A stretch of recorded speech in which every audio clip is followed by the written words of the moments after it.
નમસ્તે ખેડૂત મિત્રો. ખેડૂત માહિતી કેન્દ્ર ચેનલમાં હાર્દિક સ્વાગત છે. ખેડૂત મિત્રો, આજે આપણે જોવાના છે ગેમિંગ ઝોન અંગે સરકારનો મોટો નિર્ણય. રાજકોટમાં થયેલા અગ્નિકાંડ બાદ સરકાર જાગી છે. રાજ્યના મુખ્યમંત્રી ભૂપેન્દ્ર પટેલે ગેમ ઝોનને લઈને મહત્વનો નિર્ણય કર્યો છે. સરકાર દ્વારા હવે ગેમિંગ એક્ટિવિટી એરિયા અને કોમર્શિયલ બાંધકામમાં તથા ગેમિંગ એક્ટિવિટી એરિયા માટે અલગ જ પ્લાનિંગ રેગ્યુલેટરીની જોગવાઈઓ કરવામાં આવી છે. અત્યાર સુધી આવું નહોતું, જેમાં રસ્તાની પહોળાઈ, નિયમિત એરિયા બાંધકામની ઊંચાઈ, પાર્કિંગ, સલામતીના ઉપયોગનો નક્કી કરાયા છે. ક્રેડિટ કાર્ડ યુઝર્સ માટે ખુશખબર. હવેથી તમારું મનગમતું નેટવર્ક પસંદ કરી શકશો. સરળ શબ્દોમાં સમજીએ તો તમે તમારા ક્રેડિટ કાર્ડમાં કોઈપણ નેટવર્ક, વિઝા, માસ્ટરકાર્ડ કે રૂપી પસંદ કરી શકશો. આરબીઆઈએ આપી મનગમતી છૂટ. સરકારની 38 લાખ પશુઓને મોટી રાહત. રાજ્ય સરકારે 38 લાખ પશુપાલકોને મોટી રાહત આપી છે, જેમાં રાજ્ય સરકારની સંસ્થાઓ ખાતે પશુપાલકોનું સેગમેન્ટ ઝોન નિર્ધારિત કૃષિ વિધાન કરવા માટે હાલમાં લેવામાં આવતી ફી 300 રૂપિયાથી ઘટાડીને 50 કરવાનો મહત્વપૂર્ણ નિર્ણય કરવામાં આવ્યો છે. આ નિર્ણયથી 38 લાખ જેટલા પશુપાલકોને ફાયદો થશે. સ્ટેટ ડ્રાઈવ છેલ્લા 10 દિવસથી ખોરંભે.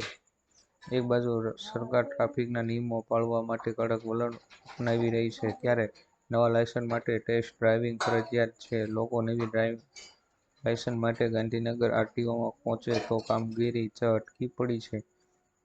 તો શું કરે? છેલ્લા 10 દિવસથી ટુ વ્હીલ ટેસ્ટ ડ્રાઇવિંગ બંધ કરી દેવામાં આવી છે. આરટીઓમાં ટેંકમાંથી પાણી ભરાયું હોવાથી અરજદારોને ઉતરેલા મોઢે પાછા ફરવાનો વારો આવ્યો છે. શોર્ટ સર્કિટના કારણે કામગીરી અટકી છે.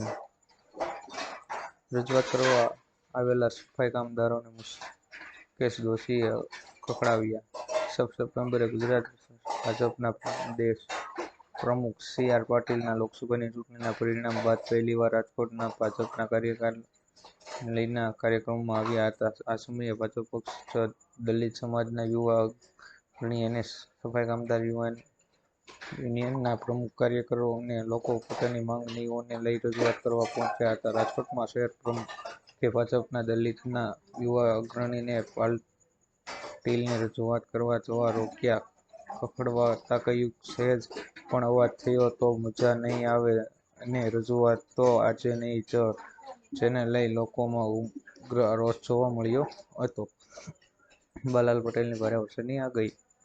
રાજ્યમાં ગુજરાતમાં નવી વરસાદી સિસ્ટમને લઈ અંબાલાલ પટેલની આગાહી અનુસાર 13 થી 16 સપ્ટેમ્બરે શરૂ થતી વરસાદી સિસ્ટમ આગામી 22 સુધી સક્રિય રહેશે. ભારે વરસાદના પગલે નર્મદા નદી થશે બે કાંઠે.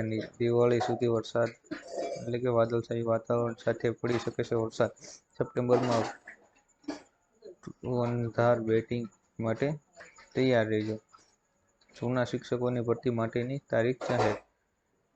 જૂના શિક્ષકોની ભરતી માટેની તારીખ જાહેર થઈ ગઈ છે. રાજ્ય માધ્યમિક અને ઉચ્ચ માધ્યમિક શાળાઓમાં શૈક્ષણિક સ્ટાફ ભરતી માટેની પસંદગી સમિતિ ગાંધીનગર જણાવ્યા અનુસાર બિનસરકારી અનુદાનિત ઉચ્ચ માધ્યમિક શિક્ષણ સહાય માટેની જાહેરાત આગામી 15 સપ્ટેમ્બર 2024ના રોજ તેમજ બિનસરકારી અનુદાનિત માધ્યમિક શિક્ષણ સહાયની જાહેરાત 10 ઓક્ટોબર 2024ના રોજ પ્રસિદ્ધ કરવામાં આવી છે. જમ્મુ કાશ્મીરની ચૂંટણીમાં ભાજપનો સંકલ્પપત્ર જાહેર.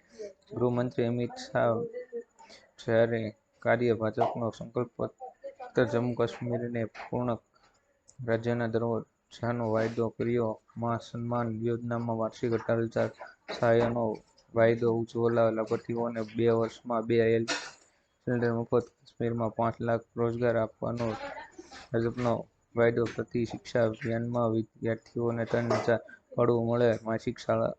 માધ્યમિક શાળામાં વિદ્યાર્થીઓને લેપટોપ, ટેબ્લેટ સહાય આપવા.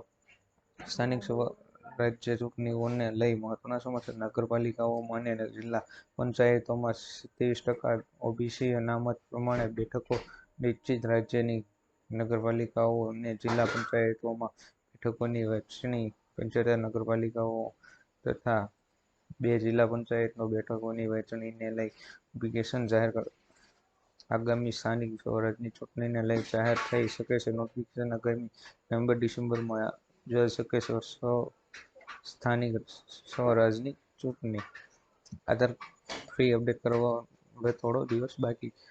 Unique identification authority of India એ 14 જૂન 2024 થી 14 સપ્ટેમ્બર 2024 સુધી મફત આધાર અપડેટને 3 મહિના સુધી લંબાવવાનો હતો. જો તમે આ ફ્રી સર્વિસનો લાભ લેવા માંગતા હો તો સપ્ટેમ્બર સુધીમાં તમારું આધાર કાર્ડ ઓનલાઈન અપડેટ કરો, અન્યથા આ પછી તમારે ફી ચૂકવવી પડશે. જો કે મફત આધાર અપડેટ ફક્ત ઓનલાઈન જ ઉપલબ્ધ છે. જો તમે અપડેટ કરવા માટે આધાર સેવા કેન્દ્ર પર જાવ છો તો તમારે ત્યાં ફી ચૂકવવી પડે છે. ખેડૂત મિત્રો, અવનવો વિડીયો જોવા માટે અમારી ચેનલ ખેડૂત માહિતી કેન્દ્ર ચેનલને સબસ્ક્રાઇબ કરો, શેર કરો, લાઇક કરો કે આપ સુધી અમારા અવનવા વિડીયો પહોંચતા રહે.